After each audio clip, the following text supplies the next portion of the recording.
Perubahan RPJMD adalah sebuah konsekuensi dari situasi hari ini di mana terjadi force majeure pandemi COVID-19 serta juga adanya beberapa perubahan kebijakan pusat dan provinsi, dan saya kira pemerintah Kota Bogor perlu menyesuaikan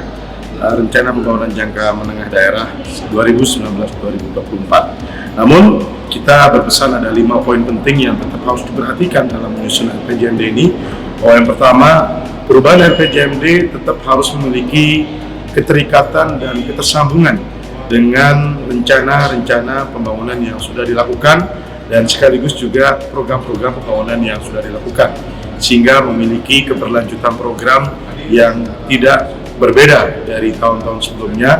namun tetap memerlukan inovasi dan langkah-langkah lompatan untuk bisa mencapai hasil yang lebih baik. Yang kedua, tentu kita harus memperhatikan regulasi maupun kebijakan pusat, provinsi, serta kebijakan daerah yang sudah kita ambil, diantaranya Perda RT/RW, Perda Ruang Terbuka Hijau, Perda Perlindungan Lahan Pertanian Berkelanjutan, Perda Santunan Kematian, dan beberapa perda lain yang mau tidak mau sudah kita sepakati dan perlu kita wujudkan bersama dalam bentuk kebijakan yang termaktub dalam perubahan RPJMD ini.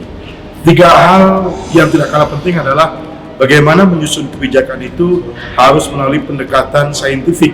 dan pendekatan saintifik ini perlu karena bagaimanapun juga kita tidak bisa membuat satu kebijakan tanpa ada dasar data yang kuat, data yang jelas. Time series yang kita punya seharusnya menjadikan perencanaan kita akan lebih matang lagi ke depan. Dan yang keempat adalah bagaimana target-target yang kita buat ini harus tetap optimis. Meskipun pandemi COVID-19 bukan berarti menjadi sebuah momentum untuk menurunkan target-target yang sudah ada, tapi justru di beberapa sektor di mana dengan pandemi ini bisa terus bertahan dan bahkan bisa melejit, itu juga harus dibuat target-target yang optimis, jangan pesimis. Dan yang terakhir adalah tentu